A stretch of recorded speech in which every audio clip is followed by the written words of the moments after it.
Salut et bienvenue à tous et à toutes. Tout l'ensemble de la rédaction vous propose ce numéro de Business Matin.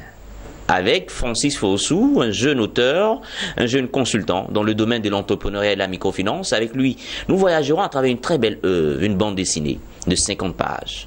Entrepreneuriat et éducation financière. Business Matin, ça tourne.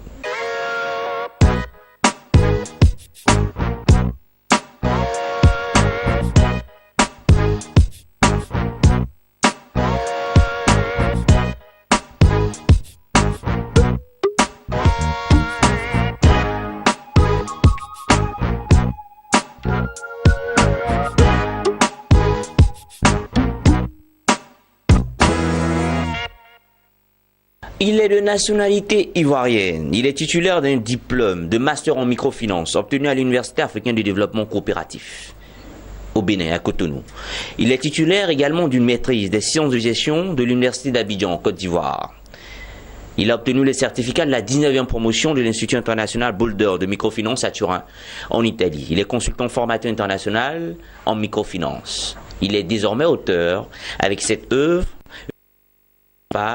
il parle d'entrepreneuriat et d'éducation financière. Il est avec nous dans ce numéro de Business Matin. Installez-vous et découvrez-le avec moi en la personne de Francis Fossou. Bonjour. Bonjour Jean-Paul.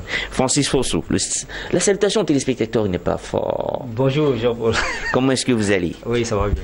Alors Francis Fossou, vous êtes l'auteur de cette œuvre, une bande dessinée de 50 pages intitulée Entrepreneuriat et éducation financière. Comment créer et générer avec succès une activité génératrice de revenus? Entrepreneuriat et éducation financière, c'est deux notions carrément différentes. Oui. N'est-ce pas? Complémentaires. Complémentaires, différentes mais complémentaires. Oui.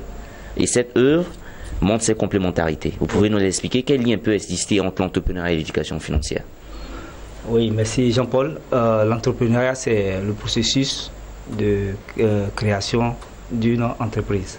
Et l'éducation financière, c'est les bonnes pratiques de gestion de l'argent. Donc le lien, c'est quoi? C'est-à-dire que lorsque une personne entreprend, qu'elle a les revenus, il est important que cette personne puisse bien gérer cet argent ou bien ses revenus. D'où la notion d'éducation financière. Donc si je récapitule, l'entrepreneuriat, on crée une entreprise, on crée un business. Oui. Et l'éducation financière, c'est comment gérer ce business. Voilà, non, l'éducation, c'est les revenus qui sont issus de ce business-là. Comment est-ce qu'on peut les gérer? Dans l'éducation financière, ça fait appel à vraiment la notion d'épargne, la gestion de la dette, le budget familial, la négociation financière et les services financiers. Parce qu'effectivement, une activité peut bien marcher. Vous pouvez avoir des bénéfices de certains niveaux, vous pouvez même avoir 5-6 millions de bénéfices. Mais si vous ne savez pas gérer ces revenus-là, vous ne pourrez pas prospérer dans votre activité parce que ça communique. Voilà. Et vous vivez la microfinance, vous vivez l'éducation financière. Depuis combien d'années vous êtes dans ce domaine d'activité, la microfinance? 20 ans maintenant. 20 ans. 20 ans, oui. Et ce livre, on pourrait dire que c'est 20 ans de ce que vous avez vécu? Oui, c'est une expérience de 20 ans, une expérience capitalisée de 20 ans que je voudrais mettre à la disposition de tous ceux qui veulent entreprendre ou bien qui entreprennent déjà et qui ont l'intention de pouvoir accroître renforcer leur capacité, accroître leur capacité à pouvoir gérer mieux leur activité. Très bien. Rentrons maintenant dans l'œuvre. C'est une bande dessinée de 50 pages. Oui. Le personnage principal est dénommé Ayele. Oui. Ayele, c'est en quoi déjà? C'est ivoirien? Non, c'est un nom togolais. Un nom togolais. Oui. Alors, tout en rappelant aux téléspectateurs que vous vivez au Togo. Hein? Oui. Vous travaillez pour le label Mind Microfinance African Institution Network. Oui. Et c'est d'ailleurs cette institution qui finance votre œuvre. Oui, l'institution a apporté un appui technique. Un appui technique. Ouais, très bien. Oui. Alors, Ayele, c'est une jeune dame. Oui.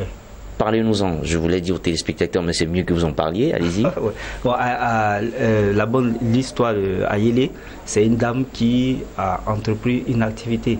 Donc, dans cette activité-là, elle a suivi le processus de l'entrepreneuriat. Elle est partie de l'idée d'entreprise, associer sa famille, son époux et sa famille à la création et à la gestion de cette activité-là.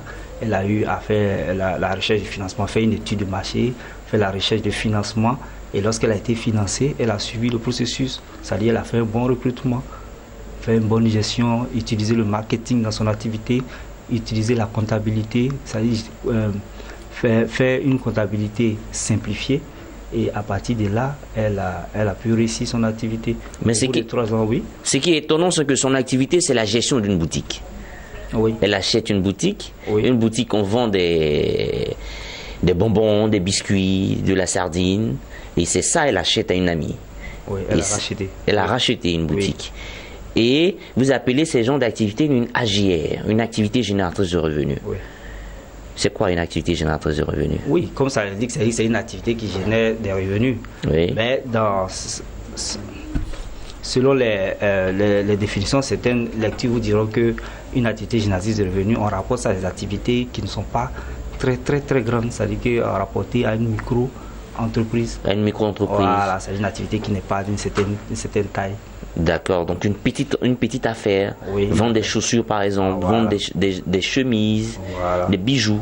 Oui. D'accord, donc Voilà. Ayele, elle, son activité, avant une boutique et vendre des marchandises, c'est une activité AGR, Oui. une activité génératrice de revenus. Oui, c'est l'idée qui est derrière, c'est-à-dire qu'il faut, quand vous voulez créer une activité, l'idéal serait que vous commencez petit et grandissez progressivement. Très bien. C'est ce que le livre fait sortir. Si moi je vous demandais de faire un résumé de l'œuvre, de cette bande dessinée, c'est d'ailleurs pour les enfants, hein, c'est une bande dessinée, il y a des photos, voilà.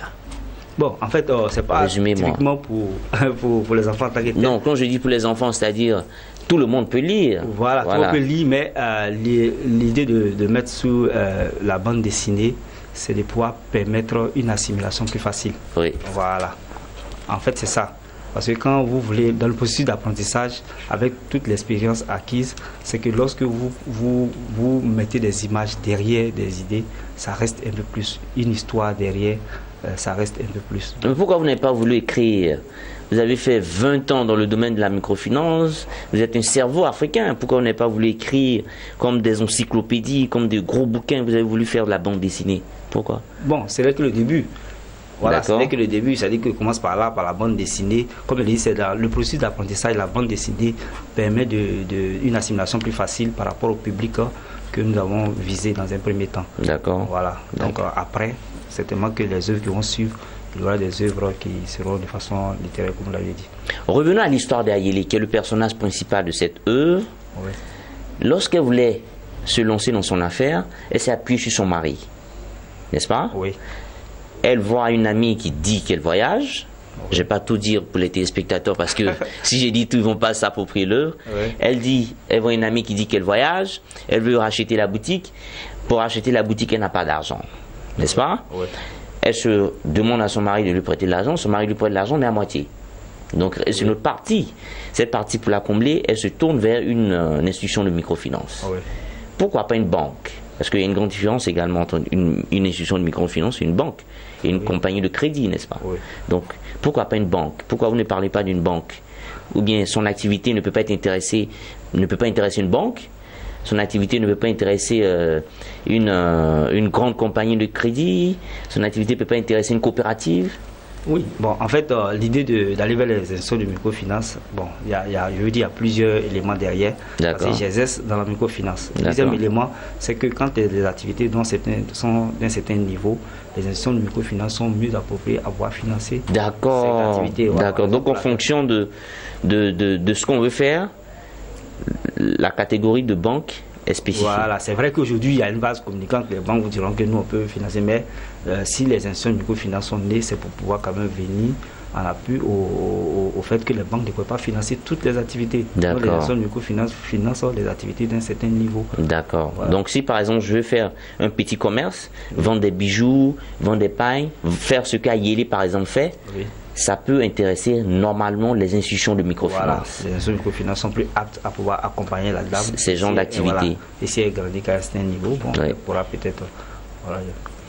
Finalement, à qui est destiné? C'est vrai que c'est une bande dessinée, vous avez dit que ce n'est pas forcément aux petits-enfants, Ouais. mais c'est à qui c'est destiné? Oui, je dirais que c'est destiné aux entrepreneurs, aux micro-entrepreneurs. Oui. C'est destiné aussi à les personnes qui forment ces entrepreneurs-là. D'accord. Voilà. D'accord. Donc ça peut être destiné aussi même aux chefs de famille parce qu'aujourd'hui on parle d'entrepreneuriat, on parle d'éducation financière. Mhm. Donc il est intéressant que les gens puissent s'approprier ces notions-là. C'est-à-dire que même en famille, on peut utiliser cette bande dessinée-là et discuter de ça avec ses enfants. Avec ses les enfants. Oui, voir l'entrepreneuriat, qu'est-ce que c'est, pour que déjà on commence à se faire une idée qu'on peut réussir par là en créant sa propre entreprise et que tout le monde n'est pas amené à être salarié d'une structure formelle. Voilà, donc déjà en famille, on peut commencer à lire. Même si vous ne savez pas lire, une des dames, elles peuvent avoir ça et faire lire ça par leurs enfants, faire lire par une personne qui est dans leur maison et la personne peut leur expliquer. Voilà, donc c'est destiné à tout ce public-là, aux formateurs, aux micro-entrepreneurs, aux entrepreneurs, aux formateurs. Aux banquiers également. Voilà, banquiers, oui. Ouais. Mais ce qui me touche un peu, ouais. Les livres parlent des AGR, les activités génératrices de revenus, oui. Des petits business. Bon, non, et ceux qui ont c'est une question de terminologie, oui, parce que quand on dit AGR, on encourage, on essaie d'encourager les personnes, ceux qui n'ont jamais rien créé, à aller petit. Petit. Voilà. Progressivement, voilà. Mais quand vous êtes déjà en activité, le livre sert parce que le processus est le même. Si vous voulez créer une activité aujourd'hui d'une certaine taille, quand vous devez faire une étude de marché, selon que vous voulez, cette activité-là est circonscrite autour de votre maison, vous devez vendre peut-être des galettes au sein d'une école, vous allez faire des études, mais on sait que cette étude-là sera circonscrite. Mais qu'une personne qui veut avoir une activité sous-régionale, elle va faire une étude de marché, mais l'étude de marché sera d'une certaine taille. D'accord. Voilà. Donc en fait, le processus, il est là, il concerne tout le monde. Maintenant, il est au prix de combien?